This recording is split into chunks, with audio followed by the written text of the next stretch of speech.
साथियों नमस्कार। जन आवाज़ के साइबर सिक्योरिटी अवेयरनेस प्रोग्राम में आप सबका स्वागत है। साथियों जैसा कि आप सबको पता होगा कि प्रिंट मीडिया या किसी अन्य माध्यम से आप पढ़ते होंगे कि साइबर ठगों का कितना जाल हमारे देश में फैला हुआ है। साइबर ठग कभी बैंकर के रूप में, कभी आपके परिचित के रूप में, कभी किसी अन्य सरकारी संगठन से या किसी और विभाग से वो आपसे बात करते हैं और आपको चूना लगा जाते हैं।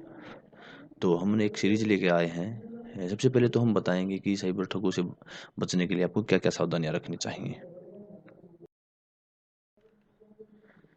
साथियों आपको अपने बैंक खाते से जुड़ी कोई भी जानकारी जैसे आपका अकाउंट नंबर, कस्टमर आईडी किसी के भी साथ शेयर नहीं करनी चाहिए, जिससे कि आपके अकाउंट की जो सस्पिशियस इन्फॉर्मेशन होती है वो किसी और के पास जाए।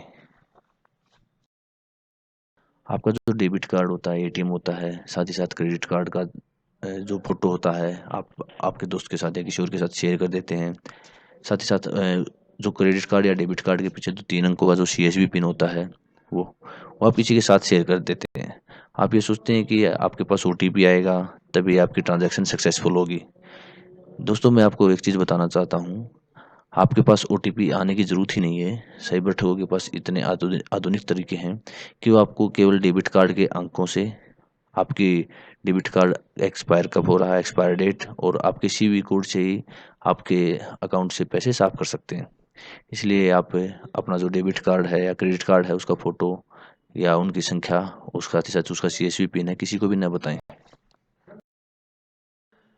कई बार आपके पास मैसेज आते होंगे कि भई आपका एक्सिस बैंक का या आईसीआईसीआई बैंक का क्रेडिट कार्ड है जिसमें इतने रिवार्ड पॉइंट हैं आपके वो एक्सपायर होने वाले हैं।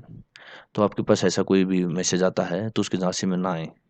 क्योंकि एक्सपायर होने के झांसे में वो अपना कोई लिंक देते हैं, उस लिंक पे आप क्लिक करते हैं। लिंक पे क्लिक करते ही आपके पास कोई थर्ड पार्टी ऐप प्लेटफ़ॉर्म पे आप चले जाते हैं, जहाँ से आपके अकाउंट से पैसे डिडक्ट होने के 99% चांस हो जाते हैं।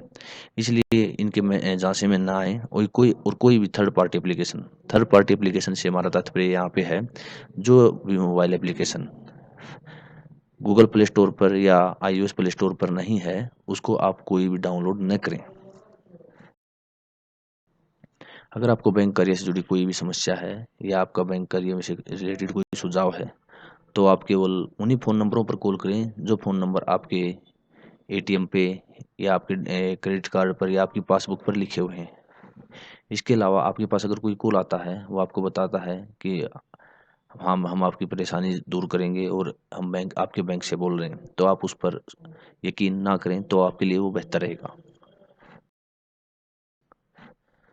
साथियों आपके पास कई बार फ़ोन आते हैं कि भई हम आपको आपके बैंक से या किसी विभाग से बोल रहे हैं, तो आप कैसे पहचानेंगे कि फ़ोन पे उस पार बैठा व्यक्ति साइबर अपराधी है? मैं यहाँ पे कुछ टिप्स दे रहा हूँ, जो यहाँ पे टिप्स हैं वो साइबर यूनिट दिल्ली के द्वारा बताए गए हैं। जब भी कोई व्यक्ति आपसे आपके बैंक अकाउंट नंबर के अलावा कुछ और गोपनीय जानकारी पूछता है या पूछना चाह रहा है, तो आप सतर्क हो जाएँ, क्योंकि आपको आपके बैंक के अधिकारी आपका केवल अकाउंट नंबर से ही आपको वेरीफ़ाई कर लेते हैं, आपके रजिस्टर्ड मोबाइल नंबर से वेरीफ़ाई करते हैं। वो अन्य किसी जानकारी की उनको ज़रूरत नहीं होती।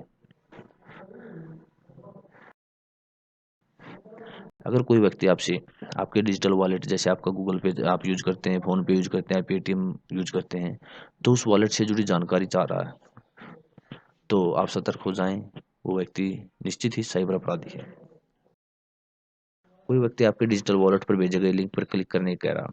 अगर मान लीजिए कोई व्यक्ति आपको आपके डिजिटल वॉलेट यानी कि फ़ोन पे या गूगल पे पर कोई लिंक उसने सेंड किया है और कह रहा है कि आप इस पे क्लिक कीजिए, आपको इतने पैसे मिल जाएँगे, आपकी लॉटरी इतने की लग जाएगी, तो उस पर भूलकर भी क्लिक ना करें। यहाँ तक कि हमारी रिक्वेस्ट रहेगी कि उस लिंक को आप डिलीट कर दें हमेशा के लिए, तो आपके लिए अच्छा रहेगा। क्योंकि इन लिंकों में एक पे रिक्वेस्ट होती है, उस रिक्वेस्ट के अनुसार अगर आप मान लीजिए उस लिंक पर क्लिक करके और अपना यूपीआई आईडी फिल कर देते हैं, तो आपके अकाउंट से पैसे अपने आप डिडक्ट हो जाएँगे, जिसकी जवाबदेही केवल आपकी ही होती है।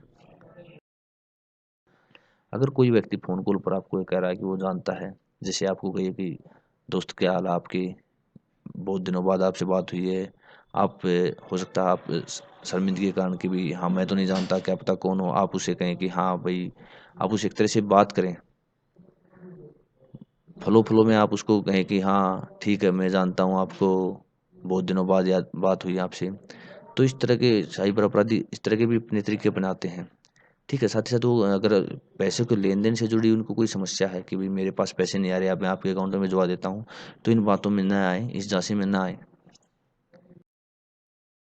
कोई व्यक्ति आपसे third party mobile application download करवा रहा है, गूगल पे किसी लिंक पे आपको ले जा रहा है और उस लिंक पे कह रहा है कि आप यहाँ से हमारी एप्लीकेशन डाउनलोड कीजिए, आपके रिवार्ड पॉइंट है जो वो मिल जाएँगे आपको, रिडीम हो जाएँगे।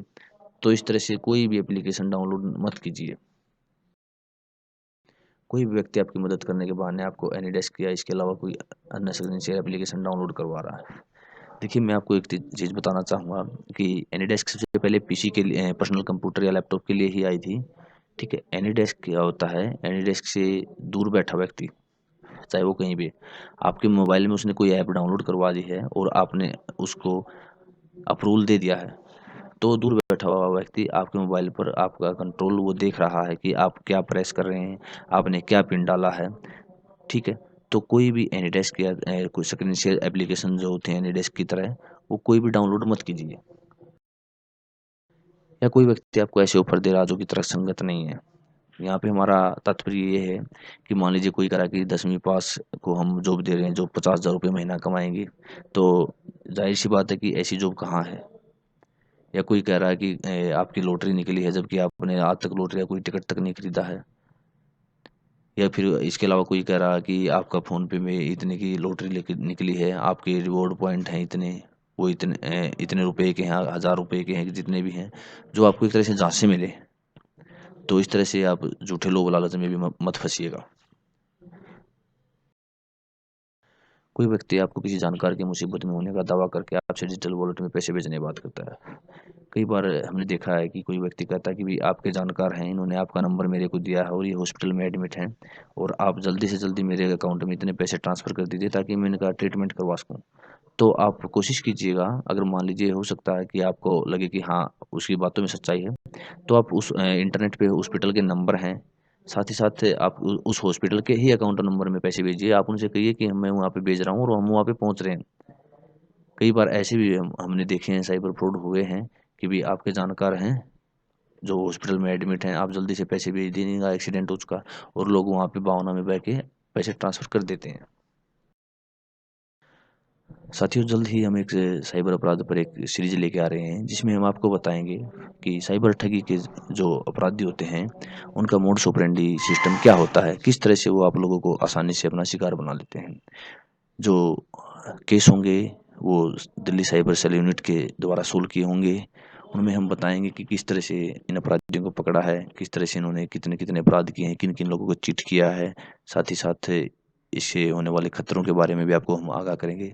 तो साथियों, आप हमारे चैनल से जुड़े रहें, हमारे चैनल को सब्सक्राइब करके, साथ ही साथ वीडियो को लाइक करें और कमेंट करें कि आपको हमारे द्वारा दी गई जानकारी कैसी लगी। धन्यवाद दोस्तों।